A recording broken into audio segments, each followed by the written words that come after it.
What's up guys, this is your boy Zombietation here with another Overwatch video. In this video, I'm going to be telling you what really differentiates between a decent Lucio player and a really great Lucio player. Alright, let's first look at his overall skills, shall we?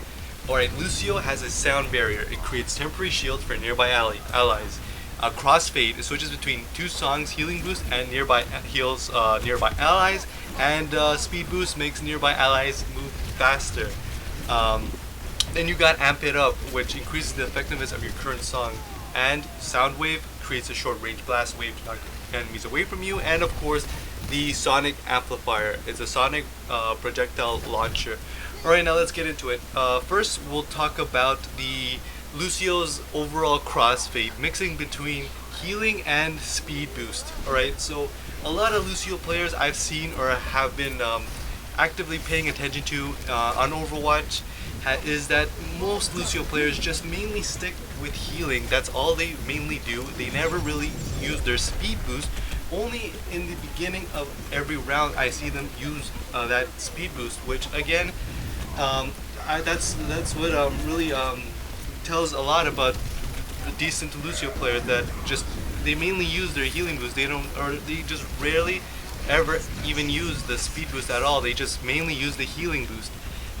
Like I said, a great Lucio player takes advantage of both the healing boost and the speed boost. And what I mean is that if you see that your teammates are already healed up, they're good to go, switch to your speed boost and just, you know, get them into the battle more quicker, or get them to fall back more quicker. It just gets them that mobility that they really need, especially for like heroes on your team like that are tanks. Reinhardt, Roadhog, all could benefit greatly from the speed boost instead of just actively having healing boost on. You know, that's what really differentiates between a great Lucio, a decent Lucio player and a great Lucio player.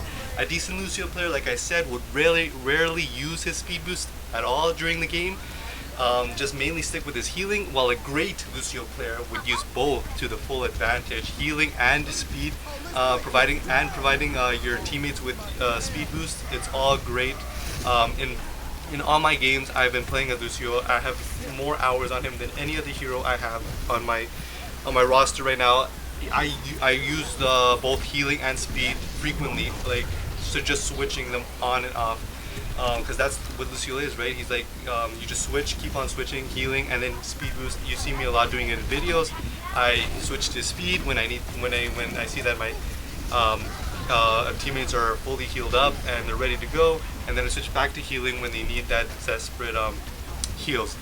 Again, with the Amp It Up, I tend to save it a lot more than just actively like popping it whenever it comes up. What I mean is that if I see my teammates are fully healed up, I again go back to the speed boost. I speed them up, of course, and then I see that they're really like taking damage. I quickly switch back, begin my healing, and I amp it up, right? I increase the effectiveness. So I increase the effectiveness of my heals so that my teammates can heal faster. So that way I can quickly switch back to my speed boost in a minute notice, just because they're already healed up, right? They're ready, good to go. And that's what I mainly do. It's sort of like a pattern, you know?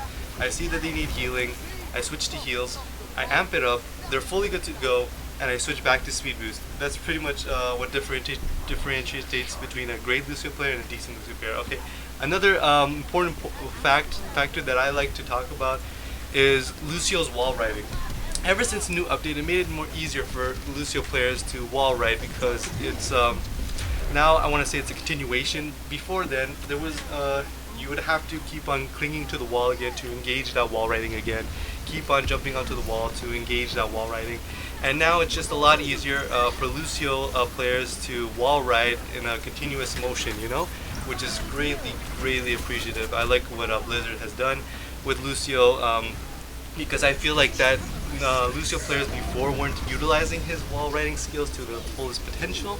And this is what I mean. A decent Lucio player would just would rarely use again his wall riding skills, while a great Lucio player would find ways to flank, find ways to get into the battle, to extend overtime, to just go in areas where other heroes cannot go. That's Lucio's wall riding. It's very unique to him.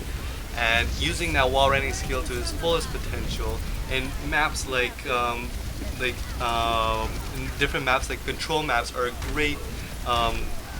great example for Lucio to utilize his wall riding skills to the fullest potential. And what I mean is that hybrid maps include like control maps. I mean like Ilios.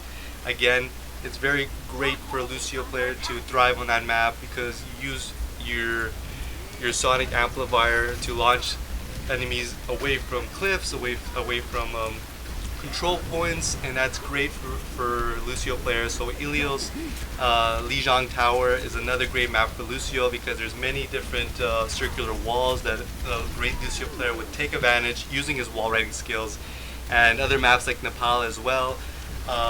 Again, just pooping them off the objective and down under their the cliff is so great for Lucio players. That's why control maps, these 3 specific control maps, are great for Lucio players, and using his wall riding skills because as I said again, Blizzard has implemented a new an update that enhances Lucio's wall riding skills. So I just mind you to take full advantage of that now.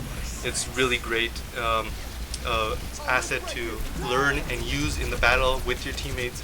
You can actually see how much of a difference it makes from just a decent Lucio player that rarely uses wall riding skills now to a great Lucio player that it's really hard to like aim and hit when he's wall riding all around you, right? Alright, and lastly, I feel like the sound barrier. A lot of decent Lucio players would just pop it whenever they feel threatened. What I mean is that they use it when they only have the active marker of how many teammates you can affect with your line of sight with the sound barrier is exceeding, like when there's 2 or less teammates around you and you pop sound barrier. I feel like that's a waste. That's why it's better to use the sound barrier when you know you have a full line of sight with your teammates, 4 or more. You pop the sound barrier in crucial moments when the enemy team is pushing, you pop it, or when you're trying to push, you pop it, and then you go in and take the objective. That's what I find that really great differentiates between a decent Lucio player and a great Lucio player. Because a decent Lucio player, like I said, would just pop the sound barrier when they feel threatened. Again, maybe it could be just for themselves or maybe 2 or less. And a great Lucio player just pops the sound barrier and has the range to affect everyone in their teammates, or mostly everyone, so that they can use those temporary shields to their full advantage when they're either defending an objective or capturing an objective. Now, like I said, the sound wave just booping off people off the cliffs, off ledges, just pushing them off is greatly differentiates between Lucio players, decent Lucio players, and great Lucio players. Just getting to know the sonic amplifier is also great to learn. And yeah, that's pretty much it. I hope you enjoyed this video. I'll be making more videos in this series that distinguishes between a decent Lucio player, a decent hero against a great hero. And yeah, stay tuned for that. You'll see that very soon.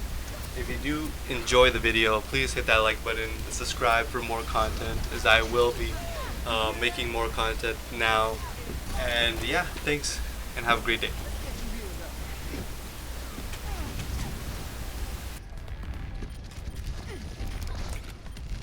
Oh, let's break it. Damn!